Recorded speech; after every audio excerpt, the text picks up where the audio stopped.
the one thing I want to talk to you about, Antoine Semenyo, he's been the talk of the town today. His release clause is £65 million. It looks like Man City have got him and they're going to sign him early doors in the transfer window. It's a massive statement signing. What do you make of it? Because it strengthens Manchester City and it weakens, well, it stops other teams getting him who would want him, which would be a massive, like Liverpool. Yeah. Yes, it's a massive signing. I don't care who you are. He's going to add quality. He will add goals. He'll add assists. And he's doing it in a, no disrespect to Bournemouth, but in a team like Bournemouth. So just imagine what he could do, in one of the top 4, top 6 teams.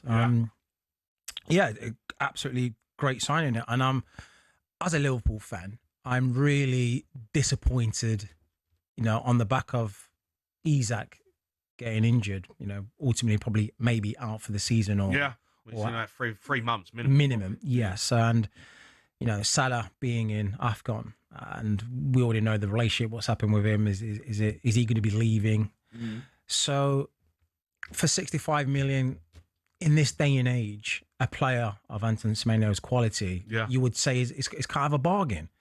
And for them to not really be in the conversation or do what City say, look, we're interested as well, approach Bournemouth with on the back of what I've mentioned, is really stupid. He could be a player that could replace Salah long term as well. So when Salah does decide to leave, if it's in January, if it's end of the season, you've got someone Premier League proven, which is absolutely vital. Because we've seen players come over this league and they can't really cut it. You know that he can. Are you annoyed at Liverpool? A little bit, yeah. A little bit. I know they've got other positions with, Gino Leone getting injured out for the season, and obviously Mark Gay. But we're going to need other striker or attacking PRS because of the injury we've got, and we've only got Ekitike as a number 9. So if he does get injured, then we're in a bit of bother. Yeah, you're in trouble. Yeah. So why they're not going in? It's confusing. Unless they've got an inkling that he wants to go to Man City. Do you think I think it's a great move for Antoine Semenyo, because I've heard people say, "Oh, he's not going to play. He should go to Liverpool. He'd be a starter." Well, I think when you're at Man City with Pep Guardiola, you're not going to start he might not start every game, but what he is going to do is feature massively. He's got Doku on the left. They've got Cherky, who's been playing on the right. But he will mix it up, all competitions. I think it's a great move for him. Outside the top 6, I think he's the best player in the Premier League. If you're talking about players outside the top 6, I think he's the best player. So for Man City to go and get him, I think it makes them favourites for the title. I thought they were favourites anyway, but I think signing him is a huge statement to the Premier League, because it's saying to Liverpool, we can get a player over the line instead of you. He wants to come to us. And I think Arsenal will, they'll look at it and go, good signing that. It's a big signing. We need to see how much Liverpool wanted him. Did they want him enough to not go into a bidding war because he's got a release clause? But it's only City, I think, bar Chelsea, who have approached Bournemouth. Only City and Chelsea. And Chelsea pulled out. We don't know if Liverpool would have really taken that next step. Would he have chosen Liverpool? We don't know. But at the moment, the only one who's in it is Man City. And I think, yes, of course, it's a great move.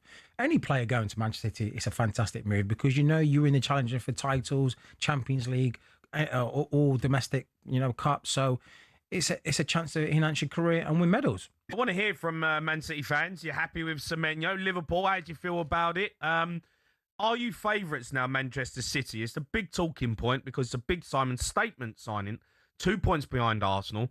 Are you convinced that Arsenal are actually really good this season, or do you think they've just been workmanlike?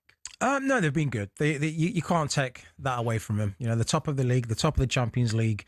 They're putting some great performances. And look, teams are going to go through this league and they will eat some banana skins. They're not going to win every single game. They're not going to win every game by 4s and 5s. And sometimes it's not even going to be pretty. Yeah.